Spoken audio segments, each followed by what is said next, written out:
Hello everyone, welcome back to my YouTube channel. Today's topic of discussion is oogenesis. So without wasting any further time, let's get into the video.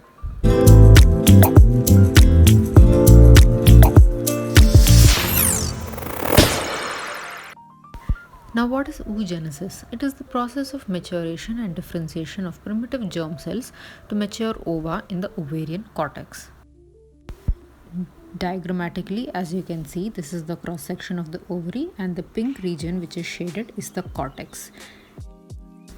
Typically, oogenesis starts before birth at around 10th week and continues till menopause, but it has a break in between, that is between birth to puberty. To make things easier, let's divide it into three phases: before birth, birth to puberty, and after puberty, that is the ovarian cycle. Before birth, the primitive germ cells undergo mitosis to form oogonia. This occurs in the absence of testicular differentiation factor, which is a DNA binding protein which is responsible for the initiation of male sex determination.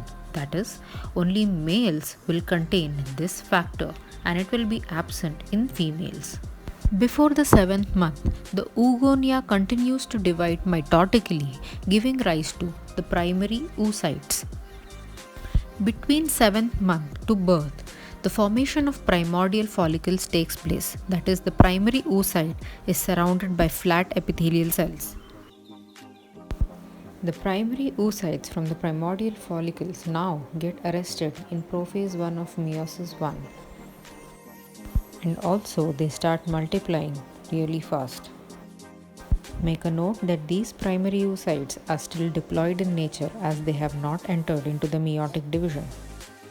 Birth to puberty, also called as the resting or the diploidine stage. In this stage, all the primary oocytes remain in prophase 1 of meiosis 1.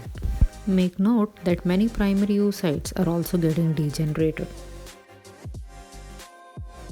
At puberty, cyclic preparation for fertilization starts.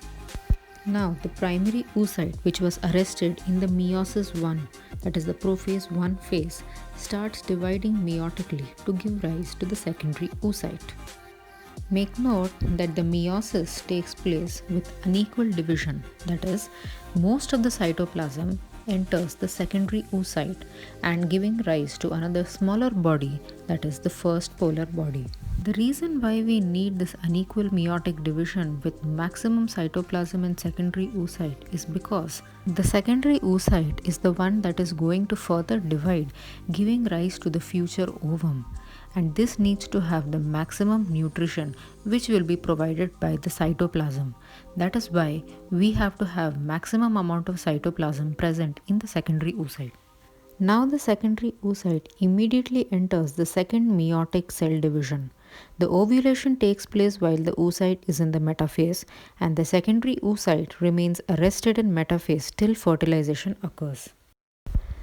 The second meiotic division is completed only if fertilization occurs. This division results in two unequal daughter cells. The larger cell is called as the ovum. The smaller daughter cell is now called as the second polar body. The first polar body may also divide during the second meiotic division, making it totally 3 polar bodies. If fertilization fails to occur, then the ovum degenerates about 24 hours after ovulation. Thus, the ovulatory phase is the phase where the ovum is ready to be fertilized, and thus it is said that during the ovulation period, the woman has the maximum capacity for reproducing a new offspring. Whereas when the ovum fails to fertilize and gets degenerated about 24 hours after ovulation, that is when the menstruation cycle starts. Now we come to an end to this topic. I hope you all found this video really helpful, and if you did, please do not forget to like and subscribe to my channel. Thank you very much and have a nice day.